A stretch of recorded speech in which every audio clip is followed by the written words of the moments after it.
तो जैसे अभी सीजीएल का एग्ज़ाम आ रहा है, एसएससी सीजीएल का, तो उसमें जीएस का भी एक इम्पोर्टेंट रोल हो जाता है अगर हमें कोई भी एग्ज़ाम क्वालिफाई करना है। तो उसके लिए मेरी छोटी सी कोशिश है कि मैं छोटे छोटे जो टॉपिक हैं मैं उसको मैं कवर करता चलूँ। जैसे आज हम पढ़ेंगे कॉन्स्टिट्यूशनल अमेंडमेंट। कॉन्स्टिट्यूशनल अमेंडमेंट में पढ़ने से पहले हमें ये पता होना चाहिए हमने कौन से देश से लिया है।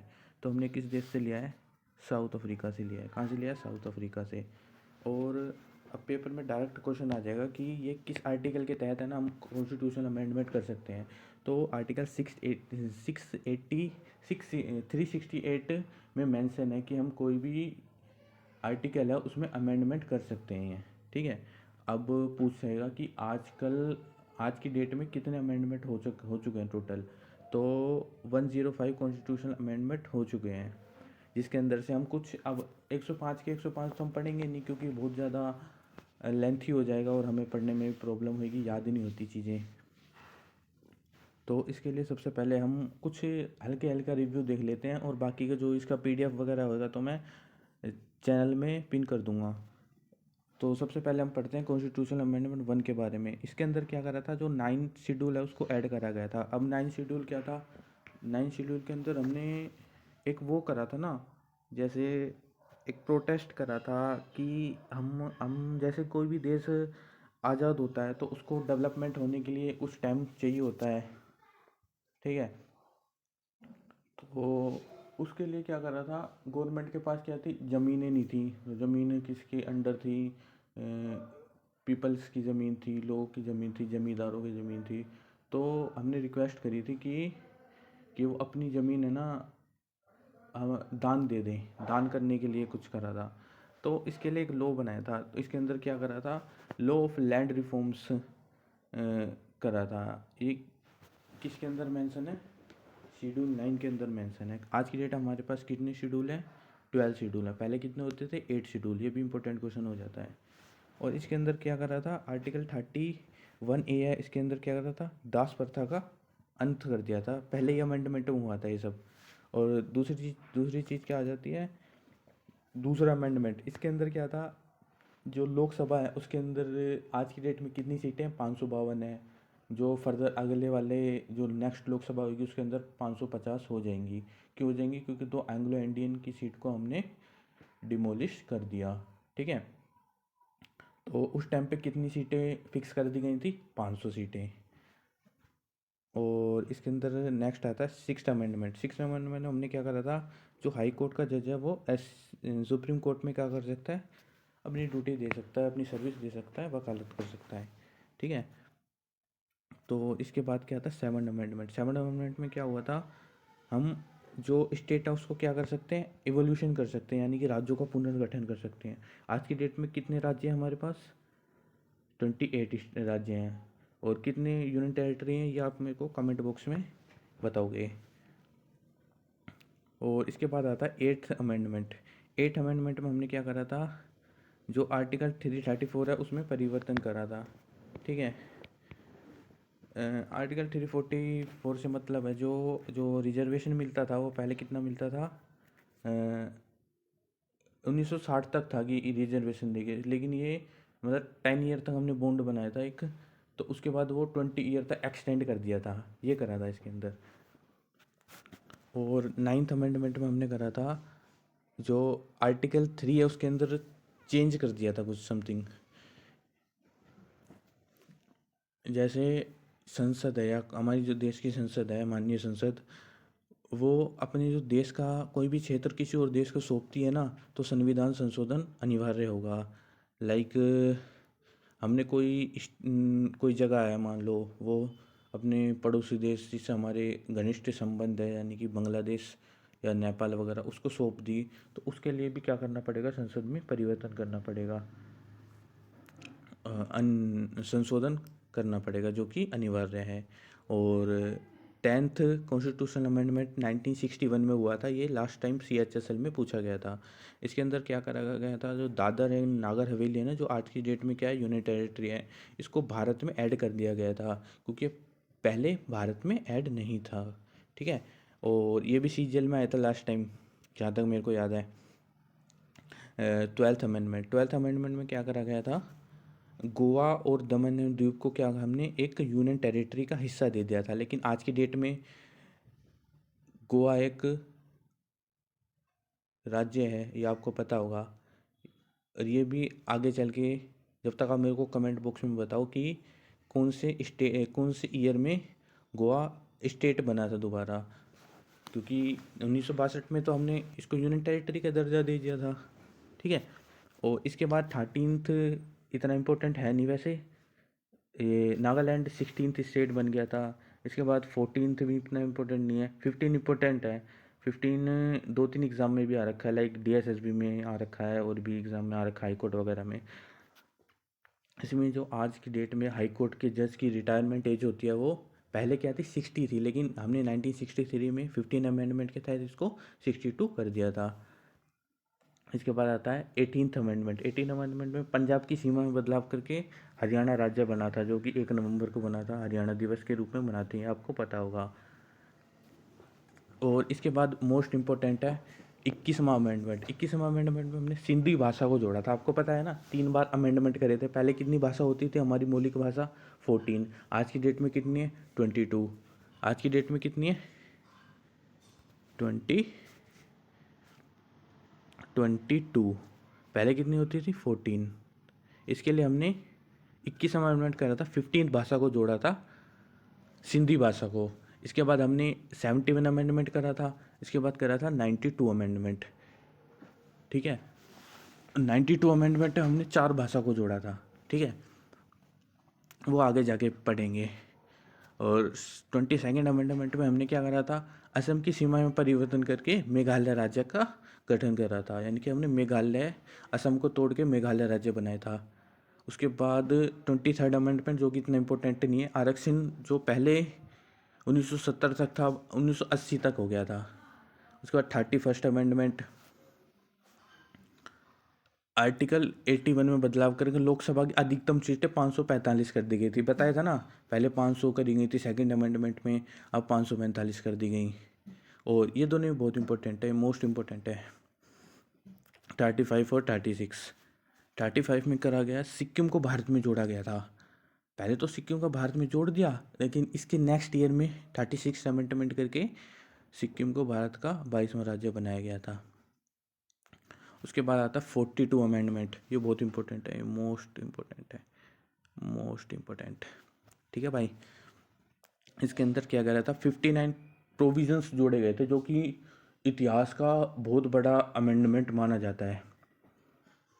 कई बार पेपर में बहुत बार आ रखा है कि इसका ईयर पूछ लेते हैं, कौन से नंबर का अमेंडमेंट हुआ था, मिनी कॉन्स्टिट्यूशन किसे कहते हैं। तो इसके अंदर कभी नहीं हुआ, जो हमारी प्रियम्बल था उसके अंदर 3 शब्द जोड़े गए थे, सोशलिस्ट, सेक्युलर, इंटीग्रिटी। क्योंकि प्रियम्बल में कभी बदलाव हुआ नहीं था, पहली बार हुआ था। इसी के अंदर कौन कौन से शब्द जोड़े गए थे? Socialist, secular and integrity. और देन आता है फंडामेंटल ड्यूटीज़। फंडामेंटल ड्यूटीज़ में क्या किया गया था? फंडामेंटल ड्यूटीज़ कहाँ से लिया गया था? रशिया से लिया गया था। ये इसके अंदर पार्ट 4A में जोड़ा गया था, हमारे कॉन्स्टिट्यूशन के आर्टिकल 50A में। और 48A जो कि एनवायरनमेंट का प्रोटेक्शन है, उसको जोड़ा गया था। और आर्टिकल 14 राष्ट्रपति को मंत्रिपरिषद की सलाह मानना अनिवार्य किया गया था, यानी कि जो राष्ट्रपति है, जो हमारा कैबिनेट है, उसकी एडवाइस मानना क्या हो गया? कंपलसरी हो गया था। और इसमें करा गया था लोकसभा और विधानसभा कार्यकाल 5 वर्ष से बढ़ाकर 6 वर्ष कर दिया गया था। यानी कि जो लोकसभा और विधानसभा का कार्य है वो क्या करा गया था? 6 वर्ष कर दिया गया था। लेकिन आज की डेट में दोबारा 5 वर्ष हो गया ना, पहले क्या कर दिया गया था? थोड़े टाइम के लिए 6 वर्ष कर दिया गया था। और समवर्ती सूची में जो कॉन्करेंट लिस्ट होती है उसमें 5 विषय जोड़े गए थे। और इसके नेक्स्ट में आ जाता है 44th अमेंडमेंट, ये भी बहुत इंपॉर्टेंट हो जाता है। इसके अंदर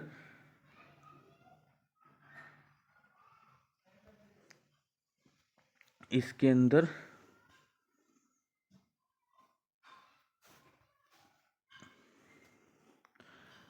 इसके अंदर ईयर पूछ लेते हैं। 1978 में हमने क्या करा था?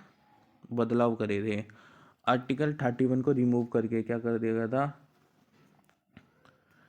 आर्टिकल 300A में जोड़ दिया गया था। इसमें क्या हुआ था, राष्ट्रपति और सेकंड, इसमें एक तो ये चीज़ करी गई थी, लेकिन नेक्स्ट चीज़ क्या करी गई थी, राष्ट्रपति मंत्रिपरिषद यानी जो कैबिनेट है उसकी सलाह को एक बार पुनर्विचार के लिए लौटा सकता है, यानी कि सिर्फ एक बार ही लौटाएगा, लेकिन सेकंड टाइम में उसको जवाब देना ही पड़ेगा।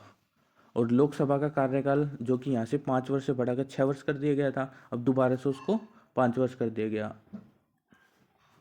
और जैसे संसद बैठते उसमें क्योरम होता है कि 1/10 बंदे होने ही होने चाहिए भाई।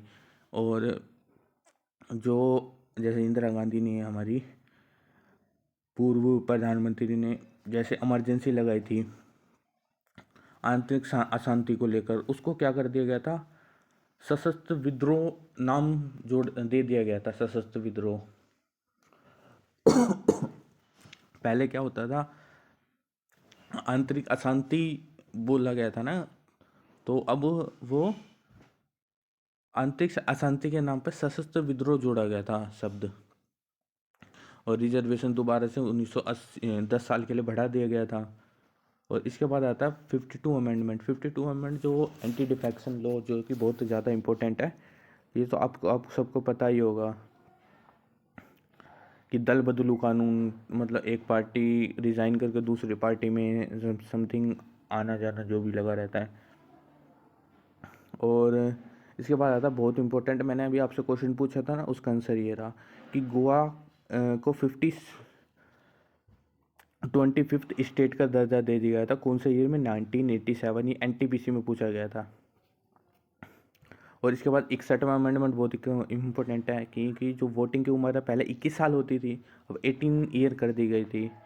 इसके बाद आता है 62 अमेंडमेंट। इसके अंदर रिजर्वेशन दोबारा, मतलब इम्पोर्टेंट नहीं है इतना, बार बार बढ़ा रहे हैं तो इतना इम्पोर्टेंट होता नहीं है ये। इसके बाद 69वां अमेंडमेंट आ गया था, ये बहुत इम्पोर्टेंट है क्योंकि दिल्ली को NCT का दर्जा दे दिया गया था, यानी कि नेशनल कैपिटल टेरिटरी।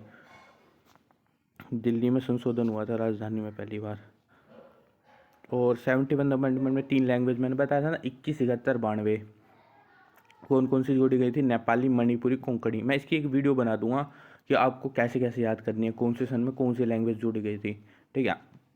और 73rd में बस इतना याद करना है, शेड्यूल 11 जोड़ा गया था, जो कि पार्ट 9 में पंचायती राज आता है, पंचायती जो सिस्टम होता है। और इसके बाद आता है 74th। ये दोनों इंपॉर्टेंट होता है और लगातार भी है, तो इतना मुश्किल नहीं होता है, बहुत बच्चों को याद भी रहता है। शेड्यूल 12 जोड़ा गया था, और कौन से पार्ट में जोड़ा गया था, 9A में, जो कि नगर पालिका होता है, यानी कि म्यूनसिपैलिटीज़। इसके बाद आता है 86 अमेंडमेंट। इसके अंदर 6 से 14 साल, आर्टिकल 21A में जोड़ा गया था, 6 से 14 वर्ष के बच्चों के लिए निःशुल्क एवं अनिवार्य शिक्षा, मतलब सॉरी, शिक्षा, अनिवार्य शिक्षा कर दी गई थी, निःशुल्क। उसके बाद 92 अमेंडमेंट, जो कि बहुत ज़्यादा इंपॉर्टेंट है, अभी मैंने बताया था आपको, 4 लैंग्वेज जोड़े गए थे, 21, 71, 92, मैथिली, बोडो, डोगरी, संताली। उसके बाद 95th अमेंडमेंट आता है, वो इम्पोर्टेंट नहीं है क्योंकि 2 रिजर्वेशन को भी बढ़ा दिया गया था। और 96 इंपॉर्टेंट है क्योंकि उड़ीसा भाषा का नाम बदल के ओडिया कर दिया गया था। उसके बाद 100 अमेंडमेंट इंपॉर्टेंट है, जो land boundary agreement between India and Bangladesh, ये दिल्ली हाईकोर्ट के पेपर में आया था कि ये कौन से आर्टिकल के तहत कराया गया था। एग्रीमेंट हुआ था कि कुछ गाँव ने अपने दे दिए थे, कुछ हमारे ले लिए थे, इन दोनों के बीच समझौता हुआ था। 100th अमेंडमेंट, और ये नंबर भी थोड़ा यूनिक हो जाता है, इसलिए इम्पोर्टेंट हो जाता है। और 101 हमारा प्यारा GST 101 अमेंडमेंट 2016 में आया था। और 102 अमेंडमेंट जो national commission for backward classes है उससे रिलेटेड है, 338B में जोड़ा गया था। और अभी जो कंट्रोवर्सल हुआ था, जिसमें अभी सुप्रीम कोर्ट में याचिका भी दायर हुई थी, जिसका भी वर्डिक्ट भी आया था, EWS जो रिजर्वेशन होता है 10% रिजर्वेशन, वो 103rd में इम्पोर्टेंट हो जाता है क्योंकि अभी रिसेंट में न्यूज़ में है। और इसके बाद आ जाता है, इसके बाद आता है 104 अमेंडमेंट। इसके अंदर क्या करा गया था, इसके अंदर